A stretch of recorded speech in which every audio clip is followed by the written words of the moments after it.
আচ্ছা, জীবনে কখনো কোনো মৃত ব্যক্তিকে গোসল করিয়েছেন? যদি কখনো সুযোগ হয় তাহলে সেই মৃত ব্যক্তিকে গোসল করাবেন। তখন খুব কাছ থেকে দেখবেন মৃত মানুষের দেহটা কতটা অসহায় লাগে, মৃত্যুর পরে মানুষের দেহ কতটা ভয়ের কারণ হয়ে দাঁড়ায়।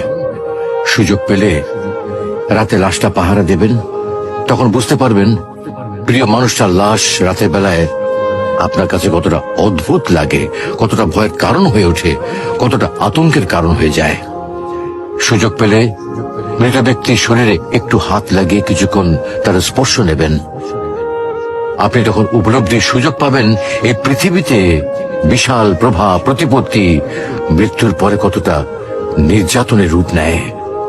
সুযোগ পেলে আপনজনদের লাশ কবরে নামাবেন খুব আগ্রহ নিয়ে।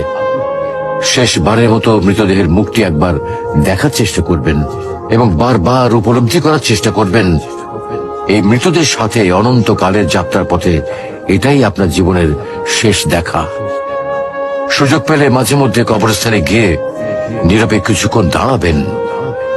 এরপর মনে মনে চিন্তা করবেন জীবনের লাভ ক্ষতির হিসাব। এই মৃত মানুষগুলো এই পৃথিবীতে কি করে গেছেন, কাদের রেখে গেছেন। যাদের রেখে গেছেন তারা কি কখনো এই মৃত মানুষগুলোকে স্মরণ করার জন্য কবরস্থানের আশেপাশে একটি বারের জনকে দেখতে আসে? আমাদের জীবনটা বড় অদ্ভুত, বৈচিত্র্যময়। আমরা এর জন্য ওর জন্য, ধন সম্পদের জন্য, ঐশ্বর্যের জন্য, বাড়ি গাড়ি টাকা পয়সার জন্য কত মায়া দেখাই, আগ্রহ দেখাই, আরো চাই আমাদের।